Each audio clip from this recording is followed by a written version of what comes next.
Reasoning के बारे में बात करेंगे, है ना, तर्क विद्या इसे कहा जाता है, तार्किक क्षमता। इसमें आपका जो है सिलोगिज्म आता है, इनइक्वालिटी आता है, कोडिंग डिकोडिंग हो गया, order and ranking, direction and distance, blood relation आ गया आपका जो खूनी रिश्ता होता है ना, और इनपुट आउटपुट हो गया, series, alpha numeric series, alphabet numeric, और एक नंबर बेस्ड सीरीज, है ना। ये सब आपका जो है सीरीज का कह सकते हैं कि टाइप है। मिसलेनियस क्वेश्चंस भी इसमें कुछ होते हैं, लाइक आपको वर्ड फॉर्मेशन का रहेगा, मीनिंगफुल वर्ड बनाने का रहेगा, फॉरवर्ड और बैकवर्ड डायरेक्शन में अगर मान लेते हैं कोई वर्ड दिया हुआ है या कुछ नंबर्स दिया हुआ है, उसके अकॉर्डिंग बताना रहेगा कि आपको अल्फाबेट्स के अकॉर्डिंग, या जो अल्फाबेट हो गया ना उसके अकॉर्डिंग, या जो आपका जो नंबर सीरीज हो गया, नंबर जो हो गया, या जो डिजिट सीरीज हो गया उसके अकॉर्डिंग कितना मतलब पेयर बन रहा है, ठीक है। या और भी एक दो जो है आपका कुछ कह सकते हैं कि एक मिसलेनियस क्वेश्चंस का आप लोगों का देखने को मिल जाता है पार्ट। ये जो है सबसे ज्यादा मुख्य है, सबसे ज्यादा मेजर है पजल्स। किसी भी एग्जाम में अगर मान लेते हैं कि जहां पे भी रीजनिंग है, ठीक है ना, अगर आरआरबी का बात किया जाए तो आपको 40 क्वेश्चन ही मैथ्स का और 40 क्वेश्चन रीजनिंग का देखने को मिलता है।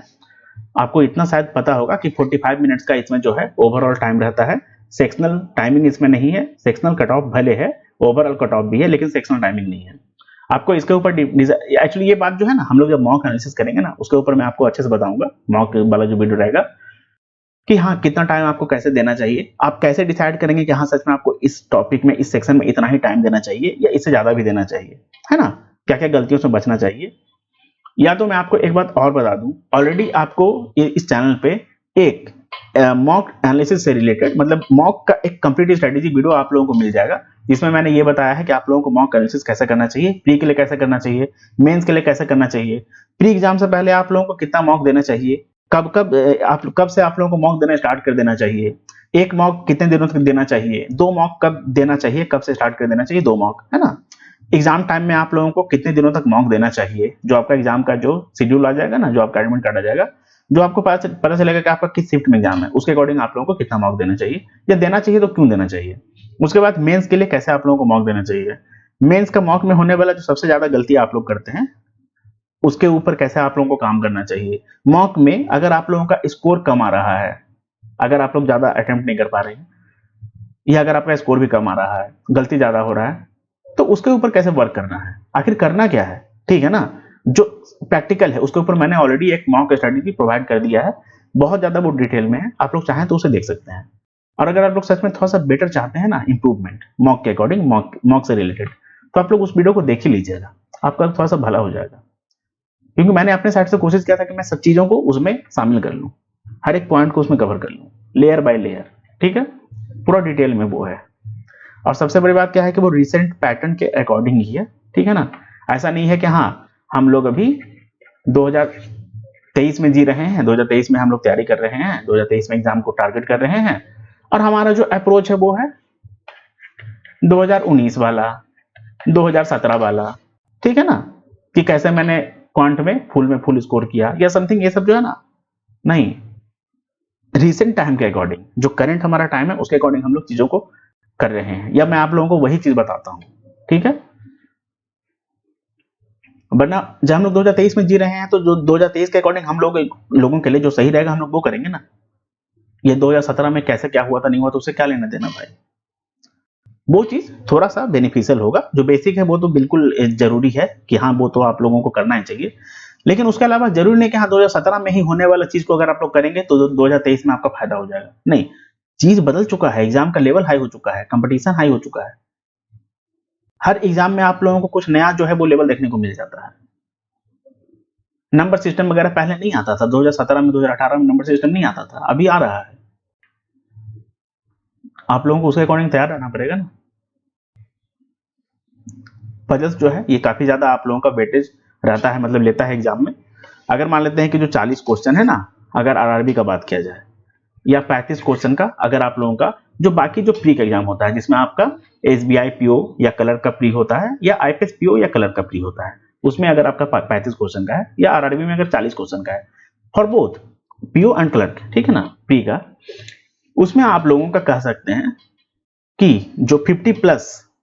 अगर आप लोगों का 50% प्लस जो है वो वेटेज कैरी करता है आपका पजल्स। पजल्स और सिटिंग अरेंजमेंट एक्चुअली एक ही चीज होता है। 40 में से हो सकता है कि आपको 25 क्वेश्चन भी देखने को मिल जाए पजल का, या मतलब 22 प्लस ही आप लोग ऐसा मान के चलें कि आप लोगों को पजल का क्वेश्चन देखने को मिल जाएगा। अगर 20 देखने को मिल रहा है तो अच्छी बात है ना, बट आप लोगों को जो है ज्यादा ही देखने को मिलता है, ठीक है। तो अपने आप को उस लेवल के लिए तैयार करना है कि अगर कुछ भी चेंजेस आ जाए या ज्यादा पजल आ जाए, या मान लेते हैं कि आईपीएस पीओ का मुझे याद है, आईपीएस पीओ 2022 का एक एग्जाम हुआ था, एक शिफ्ट हुआ था प्री का, उसमें आई थिंक के जहां तक मुझे याद है थर्ड शिफ्ट था या पता नहीं कौन सा शिफ्ट था, 6 सेट आ गया था पजल का, जहां तक मुझे याद है 6 सेट शायद पजल का आ गया था। हर सेट में अगर मान लेते हैं 5 क्वेश्चन है, तो आउट ऑफ 30 क्वेश्चन जो है वो आपका पजल ले रहा था। पजल बोलने का मतलब पजल और सिटिंग अरेंजमेंट दोनों मिला के, ठीक है। तो समझ सकते हैं कि क्या क्या एग्जाम में हो सकता है, कुछ भी फिक्स नहीं है ना, ठीक है। आप लोगों को ये जो मिसलेनियस टॉपिक्स हो गए इसके ऊपर भी काम करना है, ठीक है।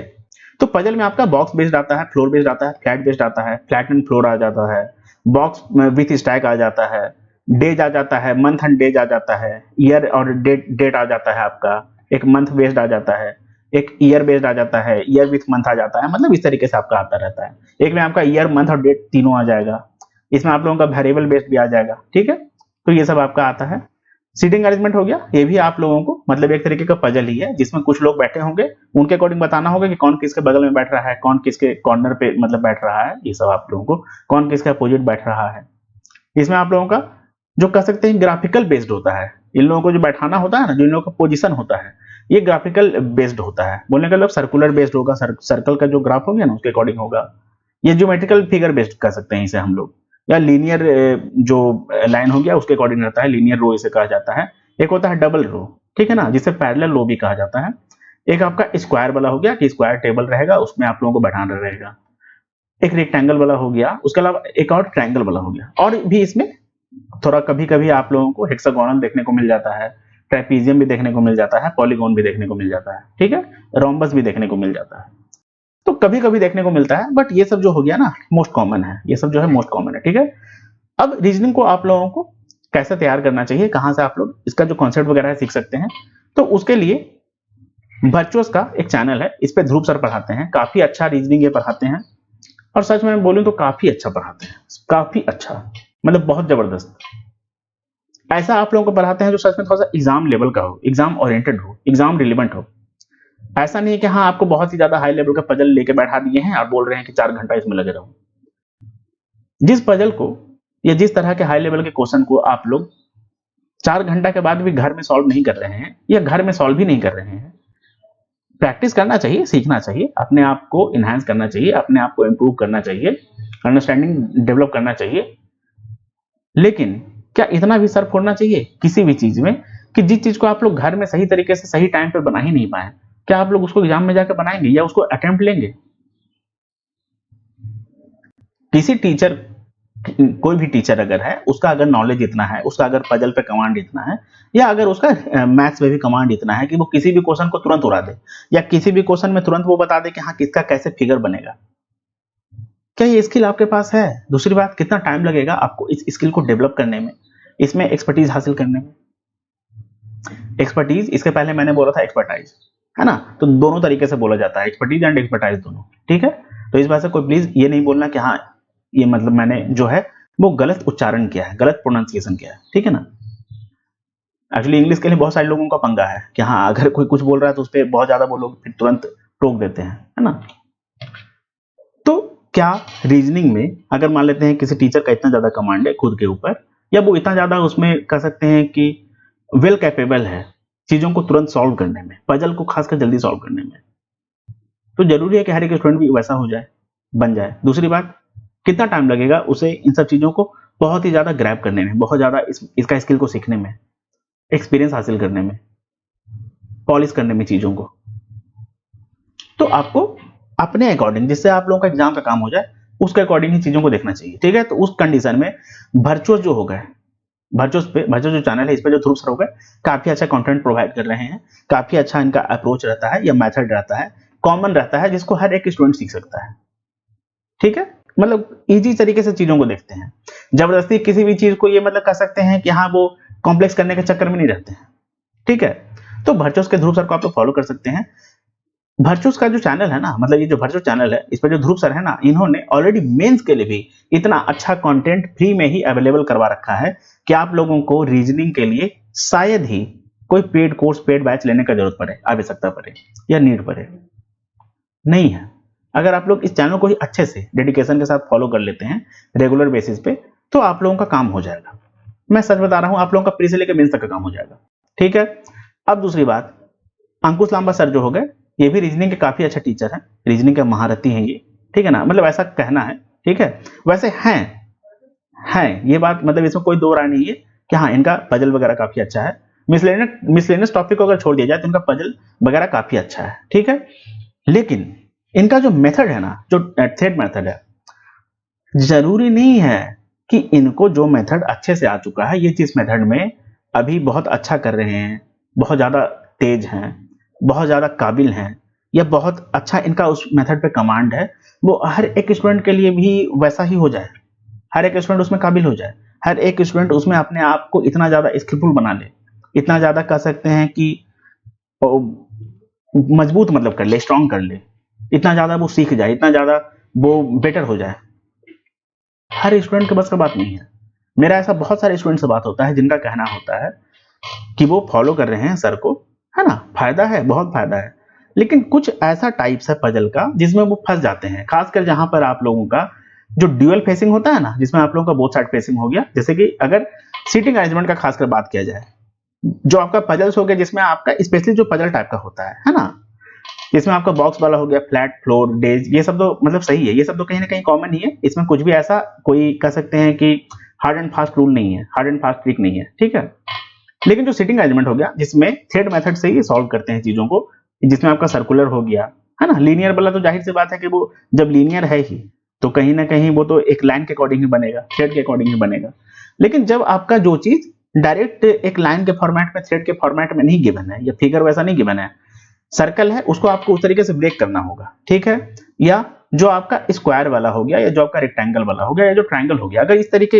इन सब फिगर बेस्ड पजल को अगर आप कोशिश करेंगे कि, या मतलब इन सबको अगर मान लेते हैं कि आप सॉल्व करने की कोशिश करेंगे थ्रेड मेथड के अनुसार या लाइन के अनुसार, कि हाँ उसको हम लाइन में कर देते हैं, जैसे कि स्क्वायर है, चलो उसको खोल लेते हैं। ठीक है ना। देखिए बात क्या है ना, एक स्क्वायर ऐसा ही रहेगा, ठीक है ना, तो इसका हम एक कॉर्नर यहाँ पे पकड़ लेंगे, तो उसको हम ऐसे बना दिए। ठीक है। बाकी इसको हम क्या किए, ये जो ऐसे वाला है ना, इसको हम ऐसे ही रहने दिए। ये जो ऐसे वाला है, इसको हम क्या किए कि इसको भी हम इस तरीके से ऐसे करके, मतलब इस तरीके से हम इसको सीधा कर दिए। ठीक है। उसके अलावा जो एक और ये वाला था ना, इसके बाद जो ऐसा वाला होगा, इसको भी हम इसी में कनेक्ट कर दिए, और जो एक यहां से लाइन जाएगा, इसको भी हम इसी तरीके से ऐसे ले जाके, मतलब यहां पे ऐसे सीधा कर दिए। यही एक्चुअली हो गया। अब इसी फिगर को अगर आप बाउंड कर देंगे, पैक कर देंगे, तो आपका ये स्क्वायर में तब्दील हो जाएगा, कन्वर्ट हो जाएगा। या सेम सर्कल क्या है कि एक ये पॉइंट है, इस पॉइंट से लेके इस पॉइंट तक, अगर मान लेते हैं कि इसको हम इस पॉइंट से लेके इस पॉइंट तक ऐसे ना घुमाएं, बस इस पॉइंट से लेके इस पॉइंट तक ऐसे कर दें, तो ये भी आपका थ्रेड ही बन जाएगा सर्कल, अगर इसको खोल देंगे किसी भी चीज को, तो है ना। लेकिन हर किसी के बस का बात नहीं है कि हाँ इसमें बहुत ज्यादा वो कह सकते हैं कि होनहार बन जाए, काबिल बन जाए। मैं सच बता रहा हूं, अगर किसी को मेरा ये कहा गया बात बुरा लग रहा है, तो ये वीडियो फिर आपके लिए नहीं है, ये मेरा पॉइंट, ये बात आपके लिए नहीं है, उनके लिए है जिनको प्रॉब्लम हो रहा है, जिनका बात सामने नहीं आ रहा है ना। उन लोगों का आप लोगों को कमेंट देखने को मिल जाता होगा कि हाँ उनको तो फायदा हो गया, काफी उनको सीखने को मिला, बहुत बढ़िया मेथड है। कोई भी मेथड किसी भी सब्जेक्ट के लिए, कोई भी मेथड काफी बढ़िया है। लेकिन उन लोगों का बात आप लोगों के सामने पब्लिक डोमेन में या सोशल मीडिया पे, या कह सकते हैं कि जो आपका यूट्यूब का कमेंट सेक्शन है, उसमें जल्दी देखने को नहीं मिलेगा कि हाँ इसमें कमी भी है, या खासकर मुझे समझ में नहीं आ रहा है, मैं क्या करूं। जाहिर सी बात है कि जब मेरा दिमाग इतना नहीं चल रहा है, तो फिर भी क्या मेरा सिलेक्शन नहीं होगा, या क्या हम इस लायक नहीं है कि हाँ एग्जाम क्वालिफाई करें। तो बात क्या है ना कि कमी है मेथड में, कमी है मेथड में। आप कुछ और सीखने का कोशिश करें। अगर आपसे किसी एक तरीके से क्वेश्चन सवाल नहीं हो रहा है, सॉल्व नहीं हो रहा है, हल नहीं हो रहा है,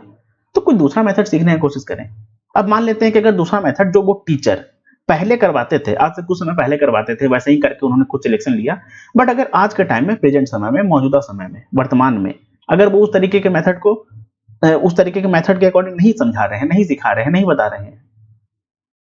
तो कहीं ना कहीं उस एक स्टूडेंट को जिसको जो वो मेथड सिखा रहे हैं अगर उसमें प्रॉब्लम आ रहा है तो वो क्या करे, कहाँ जाए, है ना? इसके बारे में कौन सोचेगा? ऐसे बहुत सारे स्टूडेंट हैं जिनको थ्रेड मेथड में प्रॉब्लम हो रहा है, बहुत ज्यादा, मतलब बहुत ज्यादा वो परेशान है, चीजों को वो बता नहीं पाते हैं दूसरों से। दूसरी बात,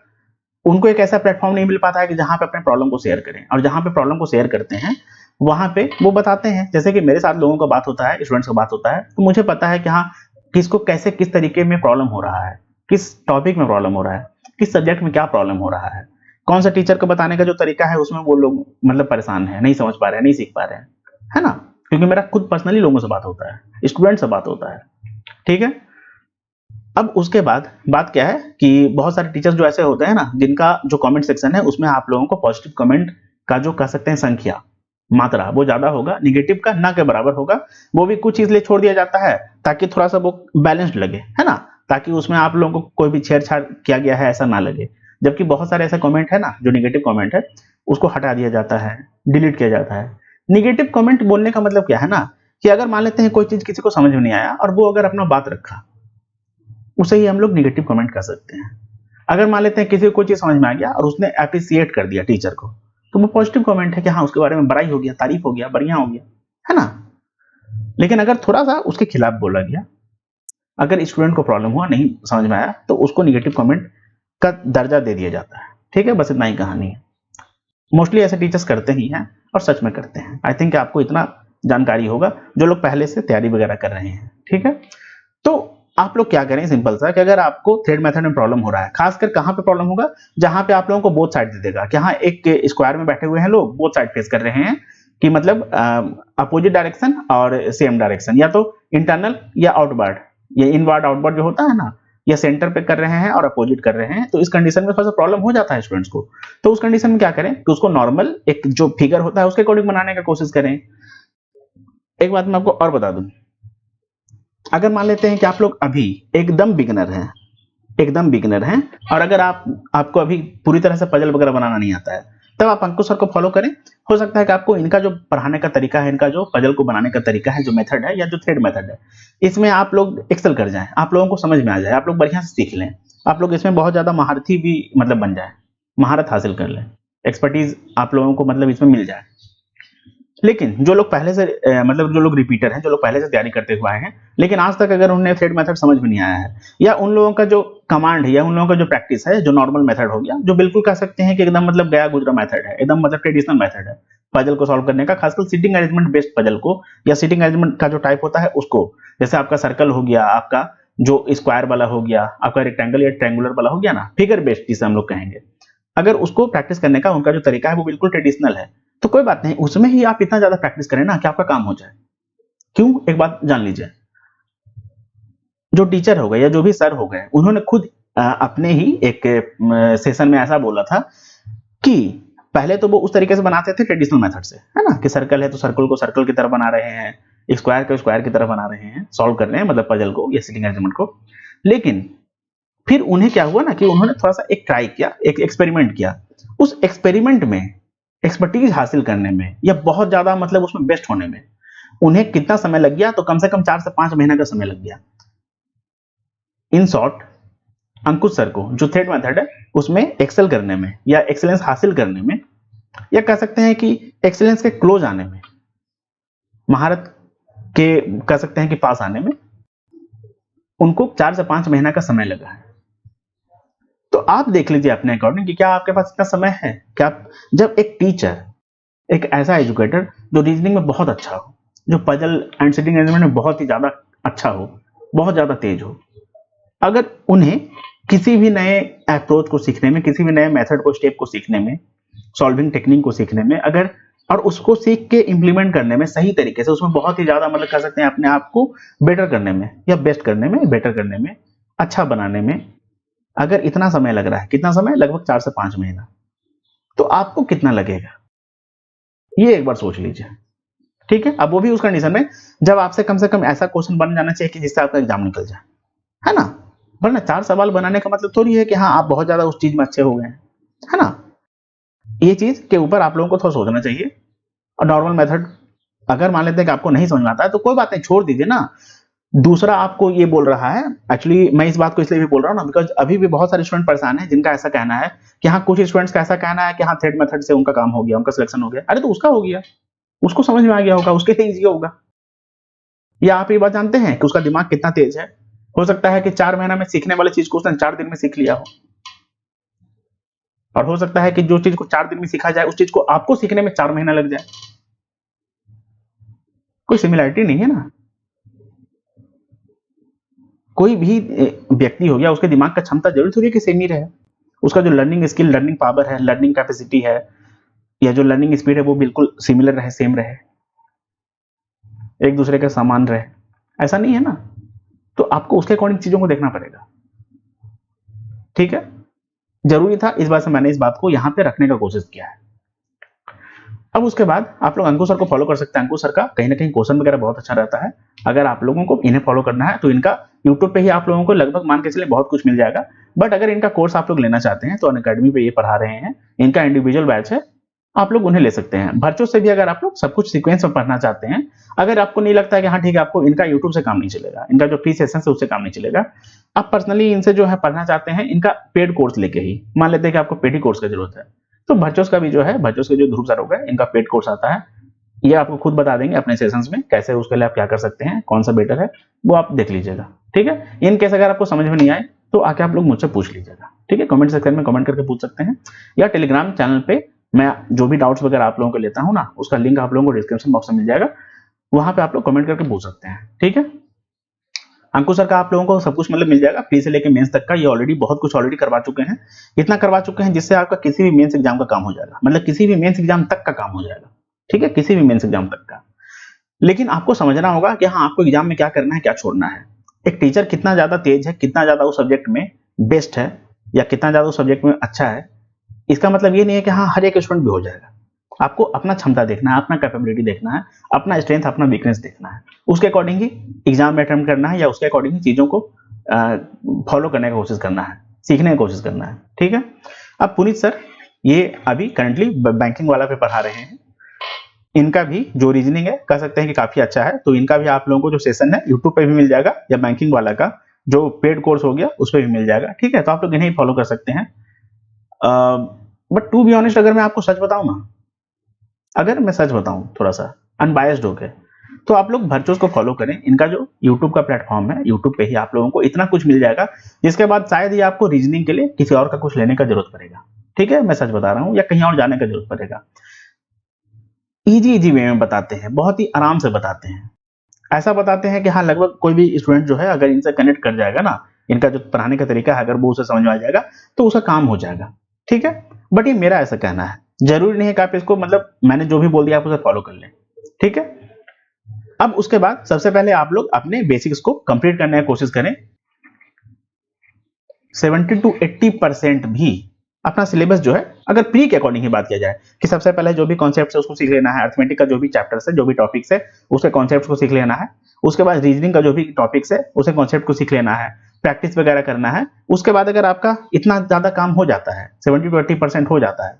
तो फिर आप लोगों को करना चाहिए, फिर मेंस पे आप लोगों को स्विच कर जाना चाहिए। मेंस का आप लोगों को वीडियो जल्द मिल जाएगा, और जो मॉक टेस्ट का वीडियो है कि आप लोगों को कैसे क्या करना चाहिए और आरबी के अकॉर्डिंग, है ना, उसका भी आप लोगों को एक सेशन मिल जाएगा। एक मॉक टेस्ट का मैं आप लोगों को एनालिसिस करके भी बता दूंगा, आरआरबी पीओ का और आरआरबी क्लर्क का भी मैं आप लोगों को मॉक टेस्ट का एनालिसिस करके बता दूंगा कि कैसे आप लोगों को किन टॉपिक्स को, या किन टॉपिक के क्वेश्चंस को, या किन क्वेश्चंस को पहले करना चाहिए, किस क्वेश्चन को स्किप करना चाहिए, कब आपको लगे कि हाँ स्किप करना चाहिए तो स्किप कर ही देना चाहिए, क्या दोबारा उस क्वेश्चन में वापस जाना चाहिए अटेम्प्ट लेने के नहीं, कब जाना चाहिए, है ना, कैसे आप लोग डिसाइड करेंगे कि हाँ कौन सा क्वेश्चन आप लोगों के लिए मुसीबत नहीं बन सकता है, बोलने का आप लोग उसमें स्टक नहीं होंगे, खासकर पजल वगैरह में या डीआई वगैरह में, है ना। किस टाइम पे आप लोगों को डीआई को छोड़कर अरिथमेटिक पे मूव कर जाना चाहिए, और किस टाइम पे आप लोगों को डीआई को ही फोकस करना चाहिए, टारगेट करना चाहिए सॉल्व करने के लिए। हम लोग सब कुछ के ऊपर बात करेंगे, सब कुछ के ऊपर। ठीक है, आप लोगों का जो पजल हो गया, अगर इसका प्रैक्टिस का बात किया जाए ना, कि हाँ सीखने के बाद जब आप लोग प्रैक्टिस करेंगे तो कैसे करेंगे, 10 पजल का सेट आप लोगों को डेली बेसिस पे लगाना चाहिए। या मान लेते हैं कि अगर आप लोग अभी शुरुआत ही कर रहे हैं, कोई बात नहीं, 5 लगाइए, धीरे धीरे इसको 6 कीजिए, इसको 7 कीजिए, इसको 8 कीजिए, 9 कीजिए, फिर बाद में 10 पे आ जाइए। मतलब 10 क्वेश्चन का जो सेट है, पजल का सेट है, वो आप लोगों को प्रैक्टिस करना चाहिए डेली बेसिस पे। इससे आप लोगों का ना सिर्फ आरआरबी प्योर एंड कलर, बल्कि किसी भी आने वाले एग्जाम का काम हो जाएगा जिसमें पजल्स आता है। ठीक है, मिसलेनियस की अगर बात की जाए, जितना भी अदर टॉपिक्स जो है मतलब कि जितना भी टॉपिक्स है अदर देन पजल्स और सिटिंग अरेंजमेंट, वो आपका मिसलेनियस में ही काउंट होगा। तो इसका आप लोग क्विजेस से प्रैक्टिस कर सकते हैं, है ना। अब पजल्स का प्रैक्टिस कहाँ से करेंगे? पीडीएफ ऑलरेडी मेरा जो टेलीग्राम ग्रुप है उस पर आप लोगों को पीडीएफ मिल जाएगा। यूट्यूब पे बहुत सारे टीचर्स जो हो गए, चाहे वो ध्रुव सर हो गए, या चाहे वो पुनीत सर हो गए, या चाहे वो अंकुश सर हो गए, इन लोगों का आप लोगों को प्रैक्टिस कंटेंट बहुत ज्यादा यूट्यूब पे मिल जाएगा फ्री के लिए, है ना। आप लोग उनको सॉल्व कर सकते हैं प्रैक्टिस के लिए, मतलब प्रैक्टिस के लिए उसका काम, प्रैक्टिस के लिए उसका यूज कीजिए ना। क्या करना है कि वीडियो को ओपन करना है, मान लेते हैं कोई पजल नंबर 1 है, या पजल का मान लेते हैं कोई सेशन है, ठीक है ना। उसको क्या करना है, आप लोग ओपन कर लिए, ओपन करके देखना स्टार्ट किए। देखना स्टार्ट करने का मतलब जो पजल का क्वेश्चन आ गया ना, वहां पे वीडियो को पॉज करना है, पजल को अटेम्प्ट लेने की कोशिश करना है, बन जाएगा तो ठीक है, आगे बढ़ जाना है। अगर नहीं बना तो सॉल्यूशन देखने का कोशिश करना है, समझना है कि हाँ क्यों नहीं बना, कहाँ पे हम मिस कर रहे थे, कहाँ पे क्या गलती कर रहे थे, ठीक है। अब एक बात और, पजल में बहुत सारे लोगों का ऐसा भी कहना होता है, जिन लोगों का ऐसा कहना होता है स्पेशली उनके लिए मैं बोल रहा हूँ, कि पजल में कुछ पॉइंट मिस कर जाते हैं, या थोड़ा सा उन लोगों से कुछ गलती हो जाता है, लेफ्ट को राइट पढ़ लेते हैं, अवे को आप लोग मतलब क्लोज में पढ़ लेते हैं, है ना। या 2 फ्लोर अवे को आप लोग 3 फ्लोर अवे मान लिए, कभी 1 फ्लोर अवे मान लिए। 2 फ्लोर बिल्लो को आप लोग कभी गलती से मिस रीड कर लेना कि 1 फ्लोर अवे मान लिए। ये सब जो अगर आप मान लेते हैं, आप लोगों से सिली मिस्टेक होता है, सिली रीडिंग मिस्टेक होता है, मिस रीड आप लोग कर जाते हैं। या कोई पॉइंट वगैरह कभी छूट जाता है कि हाँ पजल को आप लोग पढ़ रहे थे, एक पॉइंट ही छूट गया, जिसके बाद आपका पजल कंप्लीट हो सकता था बट नहीं हो पाया। तो ये सब के लिए कुछ नहीं है, सिंपल सा बात क्या है कि आप लोग जो आपका फिंगर है उसको रख के, जो लैपटॉप स्क्रीन हो गया या मोबाइल वगैरह पे भी करते हैं ना, या जो भी कंप्यूटर स्क्रीन हो गया जहां पे एग्जाम देंगे, है ना, एग्जाम सेंटर में, तो उसको बढ़िया से लाइन बाय लाइन आप लोगों को फिंगर का यूज करके आप लोगों को पढ़ने की कोशिश करना है, ताकि कोई भी पॉइंट मिस ना हो, ठीक है। अब दूसरी बात, मान लेते हैं कि अगर कुछ आप लोग मिस रीड कर जाते हैं, तो थोड़ा सा ध्यान दीजिए ना, थोड़ा सा ध्यान दीजिए। अगर आप लोग इस चक्कर में रहेंगे कि हाँ क्यों ना, मतलब पजल को 2 ही मिनट में निपटा देना है, 2 मिनट में हर पजल निपट जाएगा ऐसा संभव है, लेकिन हर पजल 2 मिनट में नहीं निपटेगा ऐसा भी संभव है। तो कोई बात नहीं, गलती करने से बेटर है कि हम लोग थोड़ा सा समय ले लें। स्पीड में जा रहे हैं, अचानक से धक्का लग गया, एक्सीडेंट हो गया, मेरा जीवन ही नहीं रहा, मतलब हम कुछ भी मतलब हो गया, किसी के साथ भी एक्चुअली ऐसा हो गया, उसे बेटर है ना कि वो थोड़ा सा स्लो हो जाता, थोड़ा सा स्लो चलता, ताकि उसको धक्का नहीं लगता। अचानक से मान लेते हैं धक्का लग गया, अचानक से मतलब जा रहे थे, अचानक से कोई कह सकते हैं कि कोई चौक है, चौक बोलने का मतलब कोई एक ऐसा मोड़ है जहां आपको टर्निंग है, को टर्निंग पे से मान लेते हैं कि अगर कोई बंदा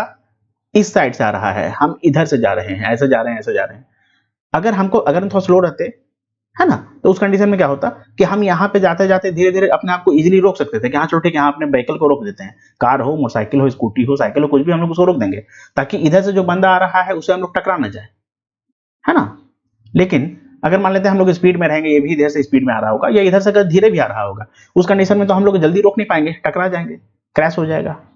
एक्सीडेंट हो जाएगा। उस कंडीशन में फिर हम लोग क्या करेंगे? उससे बेटर है ना कि हाँ हम लोग थोड़ा सा धीरे करें, लेकिन सही सलामत करें,